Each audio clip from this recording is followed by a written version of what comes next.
Bueno, nosotros somos Valentina Rodelo y María Camila Muñoz, estamos en octavo semestre de medicina y hoy vamos a hablar de la guía según el MHGAP, el cual nos permite abordar diversas enfermedades mentales, pero hoy nosotros específicamente vamos a hablar del abordaje de demencia. Entonces, lo que esta guía nos propone primero es que debemos evaluar al paciente para detectar signos de demencia. En segundo lugar, debemos preguntarnos si hay otras explicaciones de los síntomas. Entonces, lo primero es descartar el delirio y descartar la depresión. Lo tercero que debemos hacer es investigar si hay otros problemas médicos. También debemos investigar si hay síntomas conductuales o psicológicos o algunos otro trastorno pues, mental. También se debe evaluar la necesidad de los cuidadores. Para el manejo, la guía nos propone si es demencia sin síntomas conductuales o psicológicos o si es una demencia con síntomas conductuales o psicológicos, las intervenciones psicosociales que se pueden hacer y las intervenciones farmacológicas. Y por último, el seguimiento de estos pacientes. Bueno, entonces para iniciar con la evaluación, lo primero es pues como las manifestaciones comunes de la demencia. Entonces sabemos que la demencia pues se caracteriza por una disminución o problemas de la memoria y la orientación. Entonces se pierde la conciencia de la hora, el día de la semana, el mes, el año, el lugar y la persona. También se caracteriza porque pueden haber problemas conductuales o del estado del ánimo como apatía o irritabilidad. Puede haber pérdida del control emocional porque la persona fácilmente pues se molesta, está irritable o llorosa, o también porque tiene dificultades para llevar a cabo actividades usuales del trabajo, domésticas o sociales.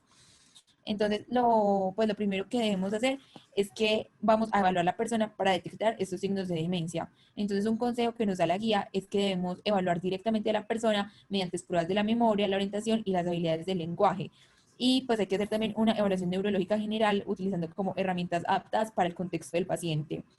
Entonces, ya en el primer punto, como les acabo de decir, es evaluar a la persona. Entonces, tenemos que preguntarnos si tiene problemas de memoria o de orientación, porque es lo primero que se va a afectar en la demencia. Entonces, tenemos que preguntar si, por ejemplo, se olvidó de lo que sucedió el día anterior o no sabe dónde está.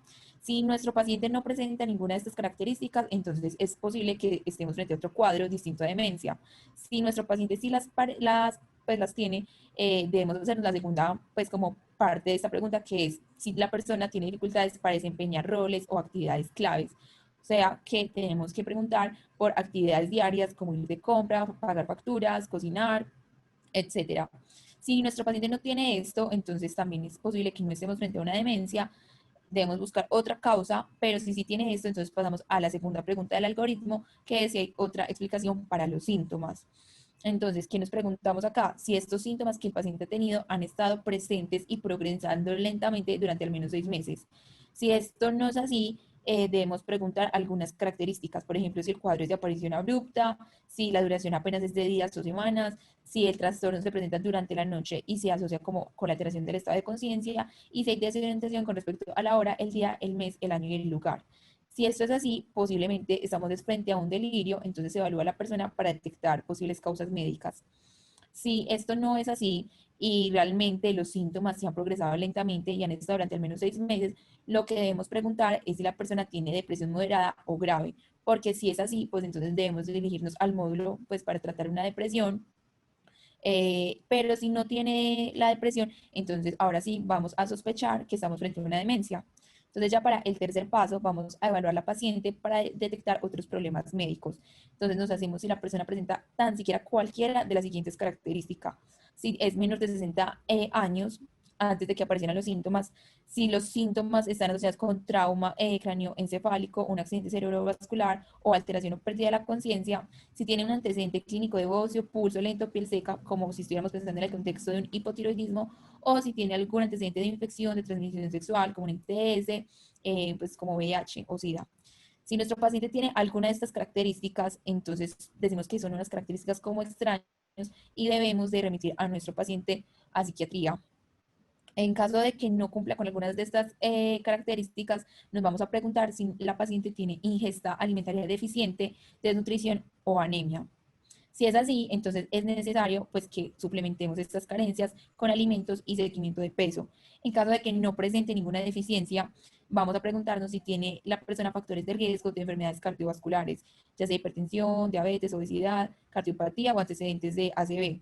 Si es así, derivamos al especialista y debemos reducir los factores de riesgo de enfermedades cardiovasculares. Si no, nos vamos a la cuarta pregunta, en el cual se deben evaluar las necesidades de los cuidadores.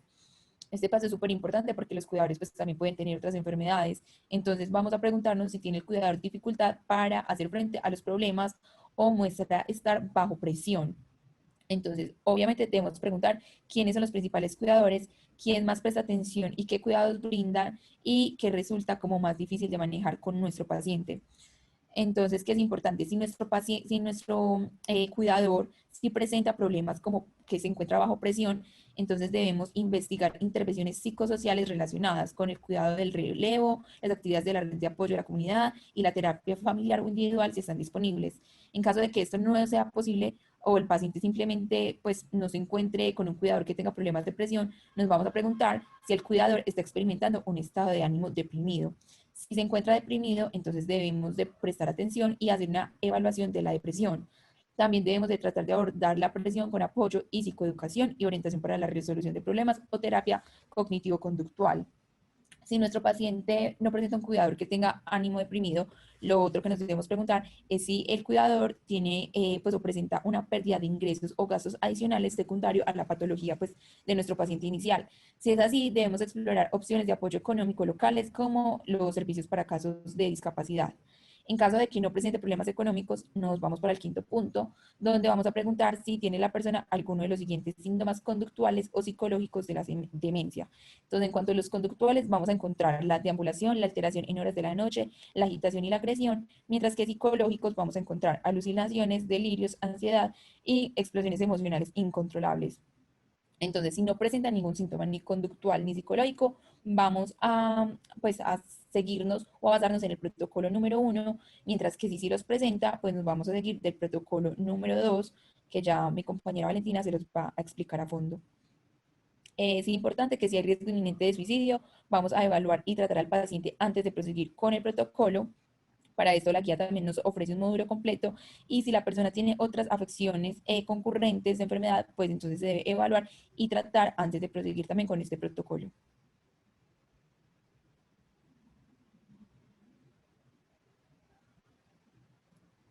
Listo, entonces vamos a hablar acerca del manejo y el seguimiento que se va a hacer para estos pacientes.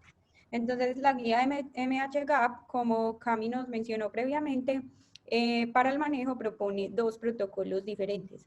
El protocolo 1, que se aplica a pacientes con demencia sin síntomas conductuales o psicológicos, en los cuales se propone que se proporcione psicoeducación a la persona y a los cuidadores, en la cual entonces le vamos a explicar a la persona con las palabras más básicas. Lo primero es preguntarle a la persona si quiere conocer su diagnóstico y con quién lo quiere compartir. En caso de que quiera conocer su diagnóstico, entonces le vamos a explicar a la persona de la forma más clara y más básica qué es la demencia, pues todos los aspectos relacionados con esto, pues que es una enfermedad crónica, que de todas formas tiene distintas líneas de tratamiento, desde la psicoterapia hasta los medicamentos y el apoyo pues familiar. También vamos en este mismo punto, en este mismo protocolo, a alentar a los cuidadores a que lleven a cabo intervenciones para mejorar el funcionamiento cognitivo. Entonces le vamos a indicar al cuidador que debe estar ubicando a nuestro paciente todo el tiempo, en tiempo, espacio, persona, con ayuda de calendarios, pues mantenerlos al día, ponerle reloj para que sepa qué hora es, recordarle el nombre, recordarle dónde está ubicado.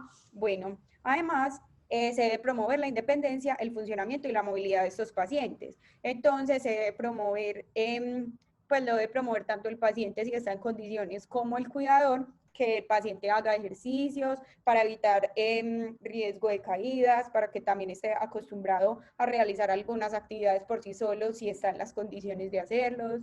Se debe adecuar el lugar donde viven con barandas o rampas para evitar el riesgo de caída y de todas formas que la persona pueda movilizarse pues por toda la casa.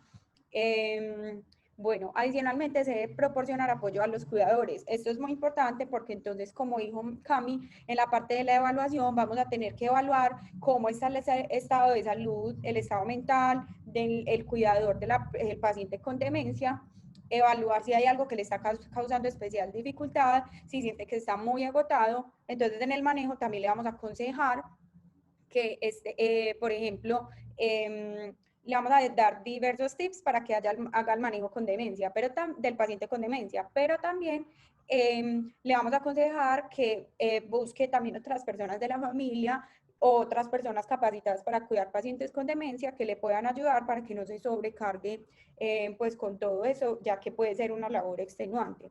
Además, se debe considerar recetar medicamentos solo en los entornos donde se pueda hacer un diagnóstico específico de Alzheimer y donde se cuente con apoyo y supervisión adecuada para esto, donde haya ayuda de un especialista y cuando los cuidadores puedan realmente hacer un seguimiento de estos pacientes.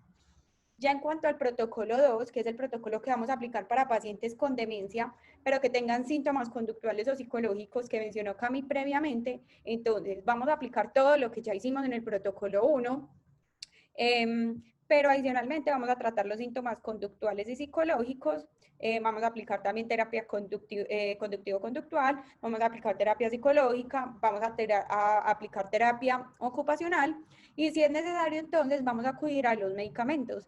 Dentro de los medicamentos entonces vamos a tener en cuenta que podemos hacer uso de antipsicóticos, pero se debe evitar usar el haloperidol intravenoso y también debemos evitar el uso del diazepam.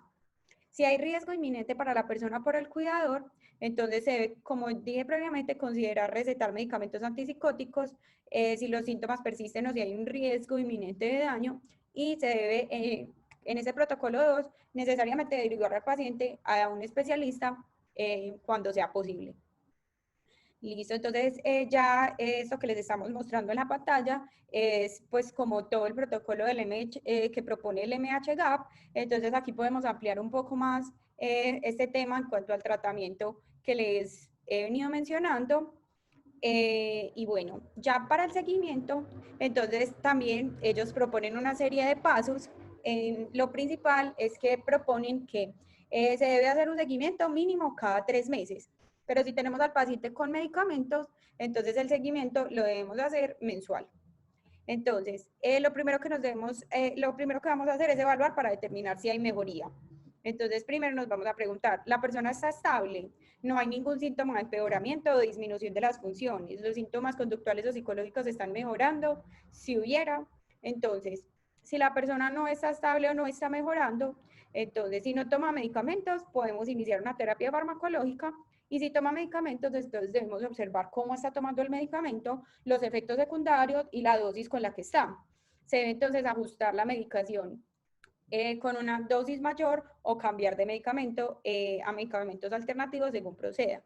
Adicionalmente, se debe examinar las intervenciones psicosociales, se debe evaluar los problemas médicos y referir al especialista si es necesario. Si la persona sí está estable o si está mejorando de los síntomas, entonces debemos continuar el plan de manejo y volverlo a citar en 3 meses para revisar pues que sí continúe esta mejoría. El segundo paso entonces es realizar evaluaciones de rutina en estas evaluaciones pues que tenemos cada 3 meses. Entonces se debe evaluar los efectos secundarios de la medicación, las comorbilidades médicas y trastornos mentales, la capacidad de participar en actividades cotidianas y en alguna necesidad de atención, los riesgos de seguridad, como por ejemplo los pacientes que conducen y digámoslo así, pues la demencia ya ha ido avanzando, pues se debe evaluar qué tan seguro es ya en este momento que continúe haciendo esas actividades. Lo mismo con cocinar, por ejemplo, que es una labor que muchas personas hacen en su casa, que están acostumbradas a tener como esa independencia, pero que puede llegar a un punto en el que esto ya puede ser riesgoso.